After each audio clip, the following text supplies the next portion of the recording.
مولود برج الأسد. مولود برج الأسد طاقة قوية جدا، بداية مرحلة مالية جديدة للأسد خلال سبتمبر أيلول.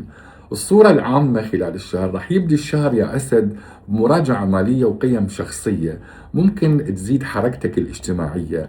ويوم 28 سبتمبر هنا راح يدخل المريخ لبرجك، هنا مريخ الأسد راح يمنحك دفعة قوية يا أسد، راح تحس أنه أنت مستعد أنه ترجع، أنه تستعد لعودة جديدة إلى القيادة مرة ثانية.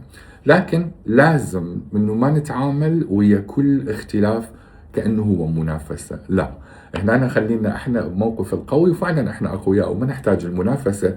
احنا انجازاتنا يا اسود هي تحكي عنا، مو شيء ثاني.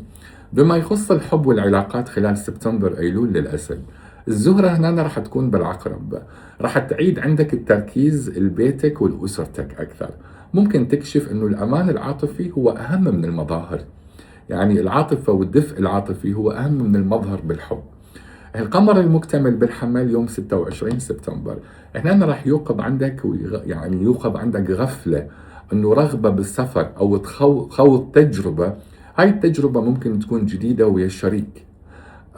اما للعازب اكو فرص للتعارف ممكن تيجي من محيط تعليمي او محيط اجتماعي، فاستعد لهالشي خلال سبتمبر ايلول يا اسد.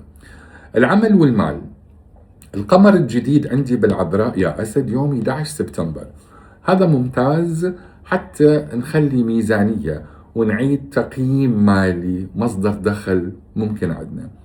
بعد يوم 28 سبتمبر 28/9 راح تزيد الجرأة بطلب فرصة أو تقديم بمشروع، لكن خلينا ما نتفق على الكماليات لمجرد الظهور بمظهر حلو، لا، يعني خلينا نعتمد على الأساسيات مو الكماليات، حتى ما تخفق عندنا المشروعات، فننتبه من هالشي تماما. بما يخص الصحة والطاقة يا أسد خلال سبتمبر أيلول شهر 9، المريخ ببرجك راح يرفع النشاط عندك، مريخك راح يرفع نشاطك يا أسد، لكن ممكن يزيد عندك التوتر والاندفاع شوية والتسرع. تنتبه من الإجهاد البدني والعصبي خلال الشهر، خصوصا عندما يزورك المريخ، وناخذ استراحة قبل اتخاذ أي قرارات حاسمة ممكن أنه تأثر علينا. أفضل فترة خلال الشهر من 28 و30 يعني سبتمبر، ممتازة جدا بالنسبة لك. نقطة الحظر يعني آخر أيام بالشهر ممتازة جدا بالنسبة لك. نحضر من يوم 26 سبتمبر شوية على المحك راح تكون.